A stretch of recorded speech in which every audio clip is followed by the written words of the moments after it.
जवळपास सोलापूर उत्तर विधानसभेचे 5वी फेरी पूर्ण झालेले आहे। यामध्ये जवळपास 16,500 मताधिक्याने विजयकुमार देशमुख मालक हे विजयाकडे घोडदौड करत आहेत। आत्ता आपण पाहिलं तर पहिल्या फेरीपासून ते 5व्या फेरीपर्यंत प्रत्येक फेरीला विजयकुमार देशमुख मालकाला लीड मिळत आहे। लोकांचा जो मताचा हे टक्का बघितला, त्यांना जे मताधिक्य मिळतं हे पाहिलं तर ही निवडणूक अटीतटीची न होता एकतर्फी झाली।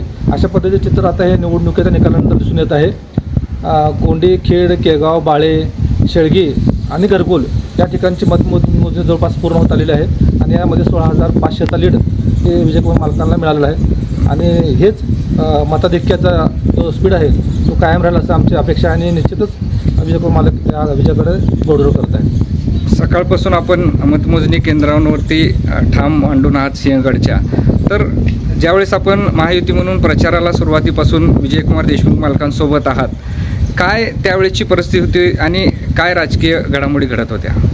आत्ता आपण पाहिलं तर निवडणूक निकाल जर पाहिला तर सर्व समाज घटकाने जवळपास मराठा असेल, तेलुगू भाषिक असेल आणि इतर सर्व समाजाने, लिंगायत समाज असेल, या सर्व समाज घटकांनी, मागासवर्गीय समाज असेल, सर्वांनीच मोठ्या मताधिक्याने मालकांना निवडून दिलेलं आहे। आता जर परिस्थिती पाहिली तर ती एकतर्फी निवडणूक जाते अशा पद्धतीने चित्र दिसत आहे। निकाल हे जर आत्ता आपण बघतो, यावेळेस जातीय समीकरणाचा काही फरक पडतोय असं वाटतंय?